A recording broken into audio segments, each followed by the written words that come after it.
Valais, je suis professeur en innovation et en ressources humaines ici à la HESSO en Valais.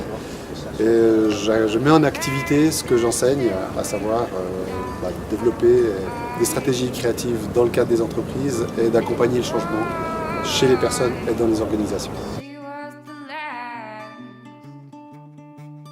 L'innovation dans le domaine touristique, c'est d'abord la capacité à remettre en question les habitudes qu'il y a dans le tourisme.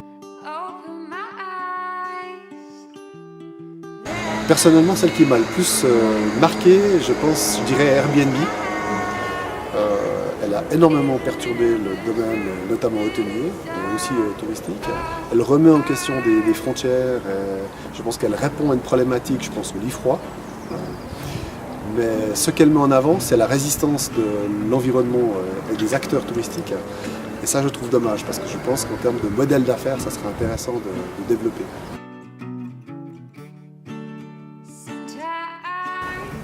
D'y aller, de ne pas le faire seul, de s'entourer de gens avec des compétences diverses, d'aller voir qu'est-ce qui existe, de jamais oublier de vérifier si ça existe ou pas, d'être curieux et d'oser. Donc je pense qu'à partir de là, il y a des outils, il y a des lieux, des personnes de référence qui peuvent être, je dirais, des personnes qui peuvent aussi questionner le processus. Donc c'est aussi être capable de s'entourer de personnes qui permettent de pouvoir réfléchir sur où on en est et qu'est-ce qu'on veut faire et comment on va le faire. Mais surtout pas être seul.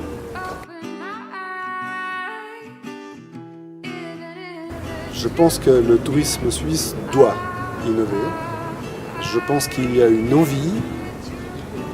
Je vais m'autoriser à dire qu'il y a une peur de vérifier et de clarifier les résistances du changement. Donc il y a un gros enjeu économique auquel il ne faut pas se le cacher. Je pense que par contre il y a une force parce qu'il y a des telles ressources et des expériences qui sont faites à gauche et à droite que je dirais le gros enjeu c'est de pouvoir partager les informations, les expériences et de pouvoir imaginer ensemble.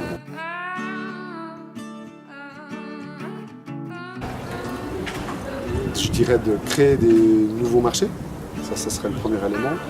Ensuite, c'est de connecter les acteurs qui en soi n'avaient rien à faire ensemble. Et je pense que la valeur ajoutée, c'est de faire en sorte que les gens aient du plaisir à pouvoir vivre une expérience dans un lieu et ensuite la communiquer.